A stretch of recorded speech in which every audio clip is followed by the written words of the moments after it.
Há exatos 7 anos, quase 1.000 pessoas morreram e 100 ficaram desaparecidas em consequência da chuva e também de deslizamentos de terra na região serrana do estado do Rio de Janeiro. Hoje, mais de 100.000 pessoas ainda vivem em áreas de risco. Forte temporal aconteceu do dia 11 para 12 de janeiro. Morros deslizaram e bairros inteiros foram atingidos. O temporal afetou milhares de moradores da região serrana do Rio e deixou um rastro de destruição. O país acompanhou o trabalho de bombeiros, defesa civil e voluntários para salvar vidas.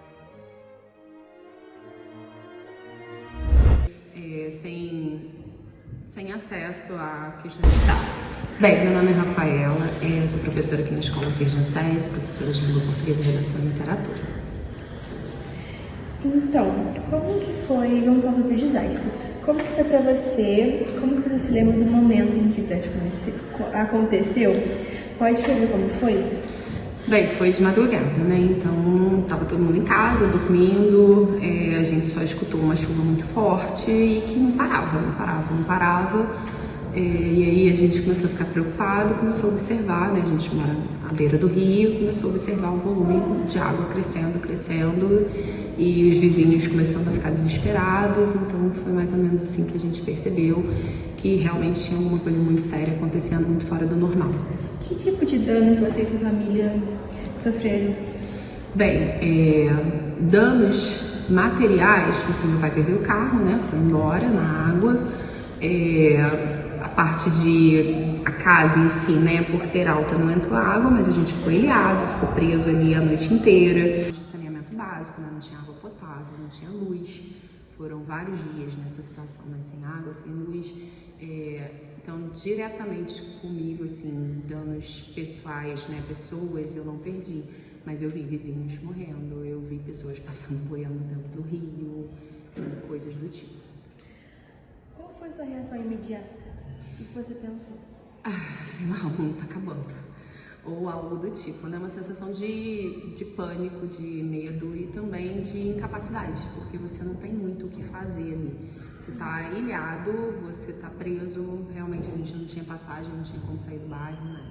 Aconteceu algum tipo de alerta ou aviso? Não, essa gente não teve alerta nenhum, não teve aviso nenhum. Eu acho que ela também pegou, talvez, sei lá, as próprias autoridades de surpresa.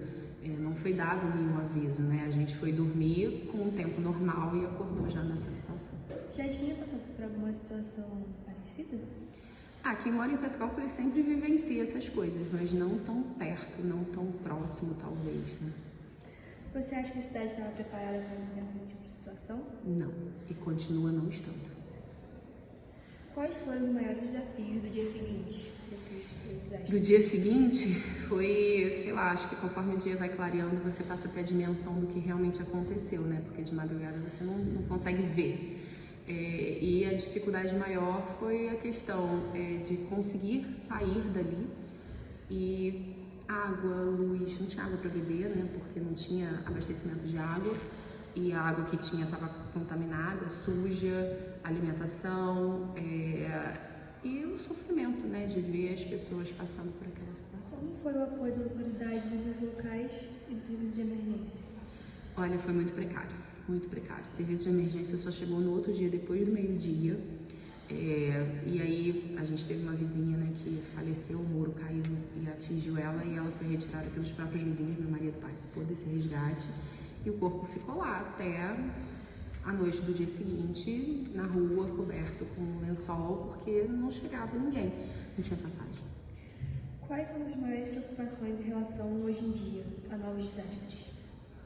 Essa sensação de incapacidade é o que mais me deixa, assim, preocupada, é o que mais me deixa nervosa em ver que se passaram aí já mais de 10 anos, né, quase 15 anos, aconteceu de novo em 2022, esse ano a gente já teve um alerta de novo, já ficou todo mundo em casa e as coisas não mudam, né, e pelo contrário, só estão piorando.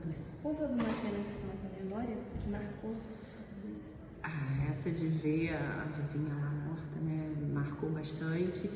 E teve uma cena que me marcou muito, foi quando a ponte que fica do lado da minha casa caiu, fez um barulho louco, eu não consigo esquecer esse barulho. Veio um cilindro de gás de uma cervejaria que ficava em cima da minha casa, bateu na ponte e a ponte saiu andando, né? E aquilo fez um estrondo muito forte, do lado da minha casa balançou inteira, a sensação era que a casa estava caindo. Esse barulho, vira e mexe, ainda me assusta.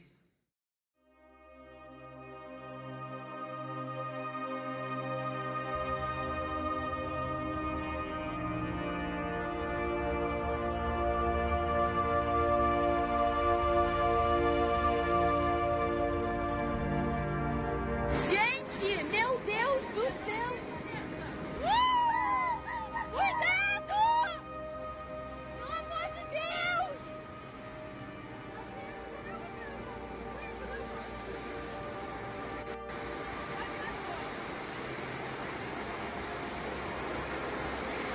Meu Deus do céu! Meu Deus!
Uma semana depois da maior tragédia já registrada em Petrópolis, os bombeiros confirmaram 182 mortes e pelo menos 89 pessoas continuam desaparecidas.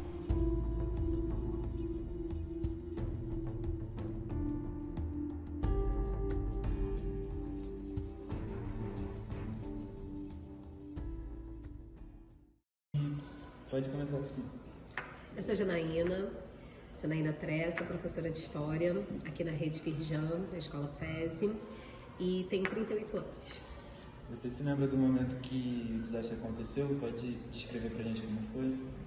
Sim, na verdade eu acho que todo petropolitano tem uma memória muito ativa desse dia, sendo afetado direto e indiretamente.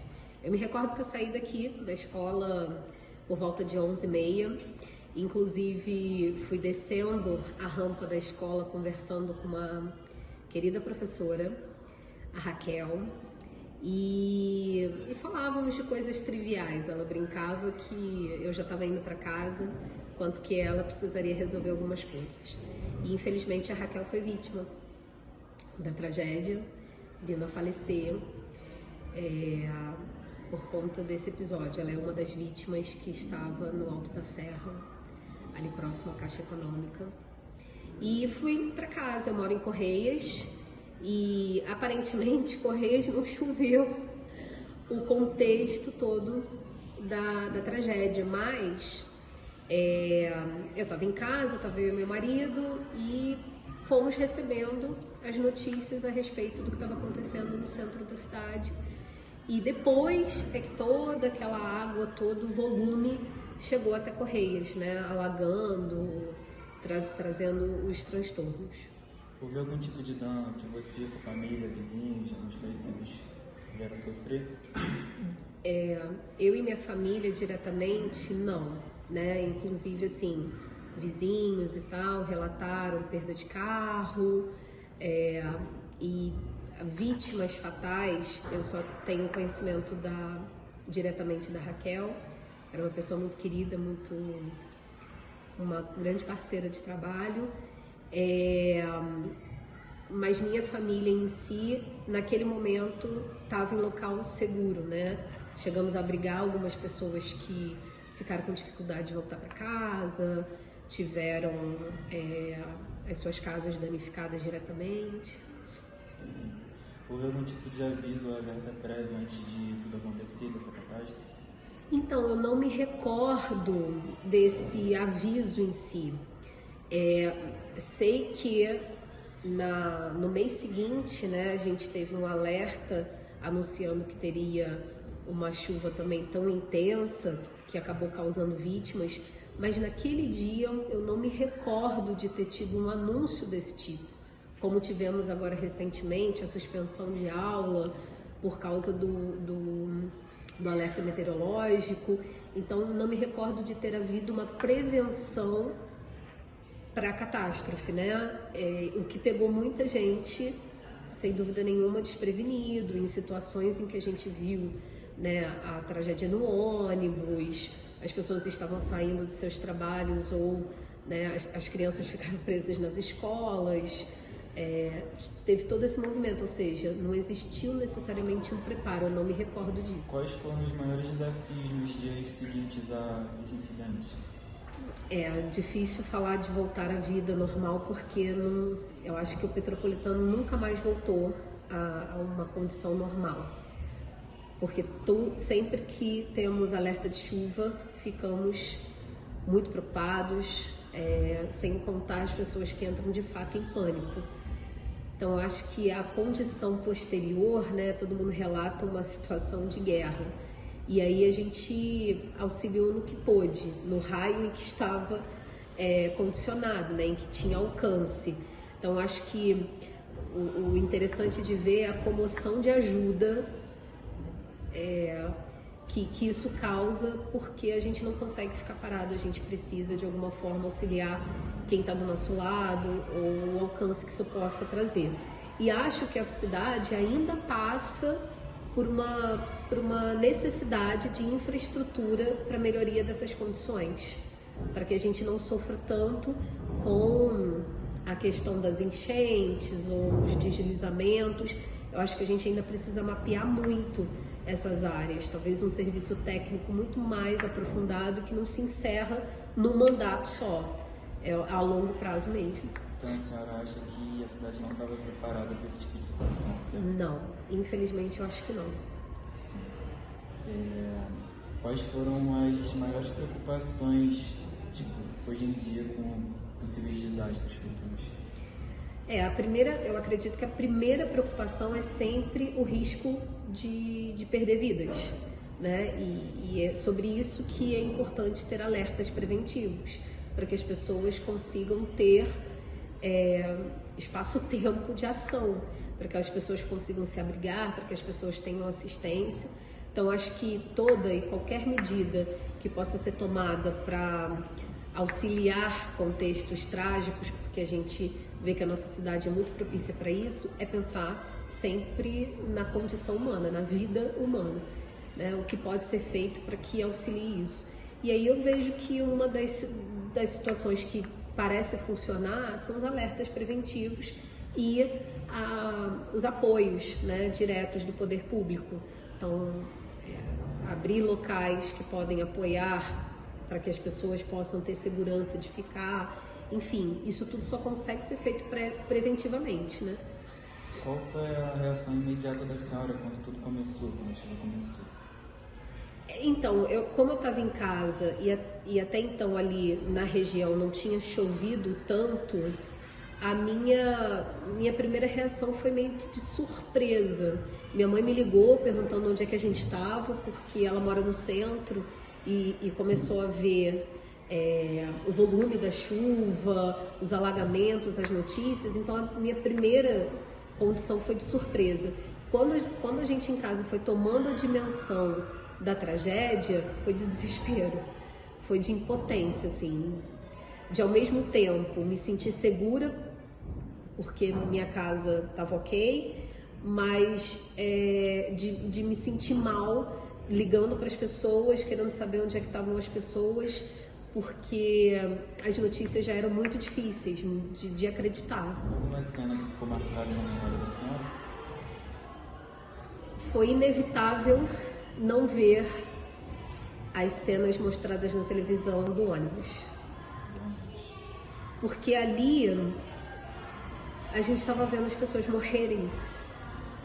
Isso me causa assim, uma emoção até hoje, porque ao ver o noticiário na TV, a gente estava vendo as pessoas morrendo.